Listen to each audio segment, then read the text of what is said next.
Hi, welcome to HardReset.Info. Now I'm going to show you how to use your headset, your HTC Vive, with not just controller and pointer, but with normal touches.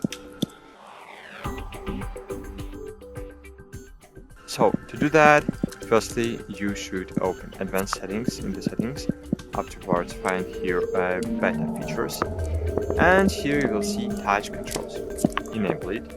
Here choose Next, Done, and now as you can see I have controller in my hand, but now display is near me, and now I can do everything using controller normally, but I can even touch things on my interface.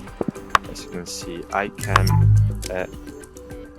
okay, I can touch different things. I can scroll down, I can scroll up, I can even go to a profile or to a store, for example, and I can use my device in this way.